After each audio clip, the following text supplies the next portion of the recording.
Hello everyone, আসসালামু আলাইকুম। Welcome back to my channel. আজকে আমরা খুবই অসাধারণ একটা রেসিপি তৈরি করব, আর তা হলো গরুর মাংসের কালাবুনা। তো গরুর মাংসের কালাবুনা তৈরি করতে কি কি উপকরণ লাগছে চলুন আমরা এক নজরে দেখে নেই। এখানে আমি গরুর মাংস নিয়েছি ছোট করে সাইজ করে, আর গরুর মাংসটাকে আমি আগে থেকে সিদ্ধ করে নিয়েছি। এর মধ্যে যে ময়লাটা থাকে তা দূর করার জন্য আপনারা চাইলে আমার আগের ভিডিওটা দেখতে পারেন। ভিডিওটা আমি ডেসক্রিপশন বক্সে লিঙ্ক দিয়ে দিব, চাইলে আপনারা ওইখান থেকে আমার সেই ভিডিওটা দেখতে পারেন।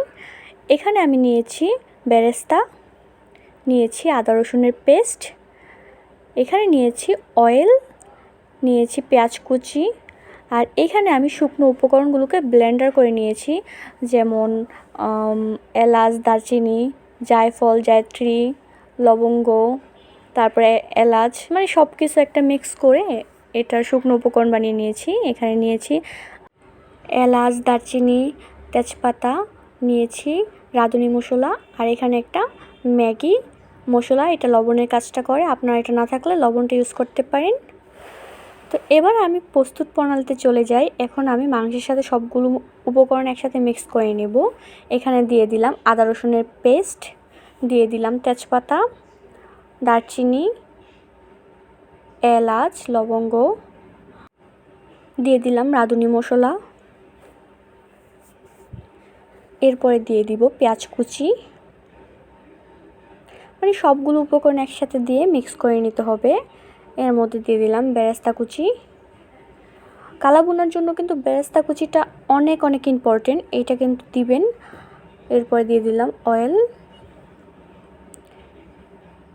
দিয়ে দিব এখানে জিরার ফাঁকি 1 চা চামচ, এলাচের গুঁড়ো 1/2 চা চামচ, মরিচের গুঁড়ো 1 চা চামচ, হলুদ 1 চা চামচ, এবারে দিয়ে দিব গোলমরিচের গুঁড়ো 1 চা চামচ, আর সবশেষে দিয়ে দিলাম লবণ, মানে এটা লবণের কাজ করবে, ম্যাগি মশলা। আপনাদের কাছে যদি লবণ এটা না থাকে লবণটা ইউজ করতে পারেন। এবারে আমি সবগুলো উপকরণকে একসাথে মিক্স করে নেব। এভাবে কিছুক্ষণ মিক্স করার পরে আমি এটাকে কিন্তু রেস্টে রাখবো। আর ওই শুকনো উপকরণ যেটা আছে এটা কিন্তু আমরা এখন দিব না, পরবর্তীতে দিয়ে দিব। এইটা আপাতত এখন থাকবে। তো এই মশলাগুলো সবগুলো যখন আমাদের অ্যাড করা হয়ে যাবে তখন আমরা এটাকে রেস্টে দিব প্রায় 4 থেকে 5 ঘন্টা। যদি সময় আপনাদের কাছে কম থাকে তাহলে 4 ঘন্টার জন্য রেখে দিবেন। এবার আমি এই মশলাটাকে রেখে দিলাম, এটা আমি পরবর্তীতে ইউজ করব, আর কখন ইউজ করব তা দেখিয়ে দিব রান্নার মাঝে।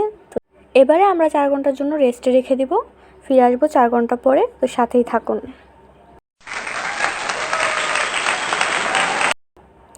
ফিরে আসলাম 4 ঘন্টা পরে। তো মশলাগুলো সব মাংসের সাথে অ্যাড হয়ে গিয়েছে। 4 ঘন্টা 5 ঘন্টা রাখলে খুবই ভালো হয়। তো 4-5 ঘন্টার মতো রেখে দিবেন। এরপরে আমরা এটা রান্নার প্রস্তুত প্রণালীতে চলে যাব। এখানে আমি আরও কিছু নিয়েছি। এখানে নিয়েছি ক্যাপসিকাম, নিয়েছি টমেটো, নিয়েছি পেঁয়াজ কুচি। টমেটোর বিচিগুলো আমি ফেলে দিয়েছি, শুধু টমেটোগুলো নিয়েছি। তো এরপরে নিয়েছি এখানে আমরা টক দই। আপনারা যে কোনো ব্র্যান্ডের টক দই নিতে পারেন, এটা আপনাদের খেয়াল খুশি মতো। তো এবার আমরা চুলায় প্যান বসিয়ে দিলাম।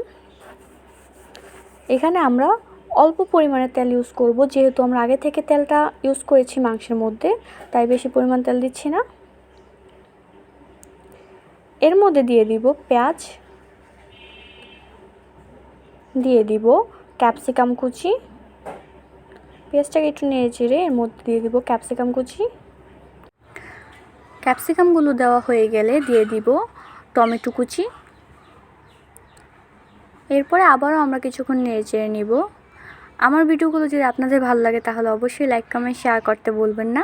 চ্যানেলটিকে সাবস্ক্রাইব করে দিয়ে পাশে থাকা বেল আইকনটিকে অন করে দিয়ে পাশেই থাকুন। এবারে আমি দিয়ে দিব 4 চা চামচ টক দই।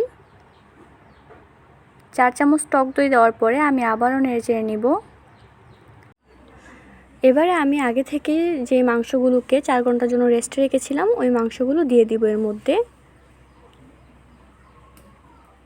আবারও কিছুক্ষণ এভাবে নেড়ে চেড়ে নিব, সবগুলো মশলাকে একসাথে মিক্স করে। সবগুলো উপকরণ যখন একসাথে আমার মিক্স করা হয়ে যাবে তখন আমি এর মধ্যে পরিমাণ মতো পানি দিয়ে দিব। ভালোভাবে নেড়ে চেড়ে নিচ্ছি। আমার ভিডিওগুলো যদি ভালো লাগে তাহলে অবশ্যই চ্যানেলটিকে সাবস্ক্রাইব করে পাশে থাকা বেল আইকনটিকে অন করে দিবেন। এবার আমি এর মধ্যে পরিমাণ মতো পানি দিয়ে দিচ্ছি। আগে থেকে যেহেতু আমাদের মাংসটা সিদ্ধ করা, সে কারণে বেশি পানি দিব না। এখানে আমি হাফ কেজির মতো পানি দিলাম। এবার আমি এটাকে ঢাকনা দিয়ে রেখে দিব 10 মিনিটের জন্য, আর চুলার আঁচটা একটু বাড়িয়ে দিব। এবারে ফিরে আসলাম 10 মিনিট পরে। দেখুন অনেকটা পানি শুকিয়ে গিয়েছে। তো এভাবে আরেকটু নেড়ে চেড়ে আবারও 20 মিনিটের জন্য আমরা জাল করে নিব। তবে এরই মাঝখানে কয়েকবার নেড়ে চেড়ে নিব যাতে লেগে না যায়। তো আমি 20 মিনিটের জন্য জাল করে নিই। সাথেই থাকুন, আর ভিডিওগুলো ভালো লাগলে অবশ্যই লাইক কমেন্ট শেয়ার করতে বলবেন না। চ্যানেলটিকে সাবস্ক্রাইব করে পাশেই থাকবেন। এরই মাঝে আমি 3টা কাঁচামরিচ দিয়ে দিই। এরপরে আমি 20 মিনিটের জন্য ঢাকনা দিয়ে রেখে দিব, আর মাঝখানে কয়েকবার চেক করে নিব যাতে লেগে না যায়। তো ফিরে আসছি 20 মিনিট পরে, সাথেই থাকুন। ফিরে আসলাম 20 মিনিট পরে। দেখুন আমাদের কালাভুনা রেসিপিটা হয়ে গিয়েছে, আর এটা কিন্তু খেতেও অনেকটা সুস্বাদু। কালাভুনা রেসিপি কিন্তু অনেকেই জনপ্রিয়, এটা সবাই জানে। তো নামানোর 5 মিনিট আগে আমি সেই ব্লেন্ডার করা গুঁড়া মশলাগুলোকে দিয়ে দিলাম। এইটাই কিন্তু কালাভুনার সবচেয়ে ইম্পর্ট্যান্ট একটা জিনিস। এই জিনিসটা অবশ্যই আপনারা মিস করবেন না। এটার কারণে কালাভুনার স্বাদটা দ্বিগুণ বেড়ে যাবে, ফ্লেভারটা খুবই সুন্দর আসবে, কালারটাও কিন্তু একদম কালাভুনার মতো হয়ে যাবে। তো এবার আমি রেসিপিটা পরিবেশন করে নিলাম। আমার কালাভুনা রেসিপি তৈরি হয়ে গেল। আপনারা এভাবে বাসায় একদিন চেষ্টা করবেন, আর রেসিপিটা কেমন হলো তা অবশ্যই আমাদেরকে কমেন্টের মাধ্যমে জানাবেন। আপনারা কমেন্ট করলে আমাদের উৎসাহ আরও বেড়ে যায়।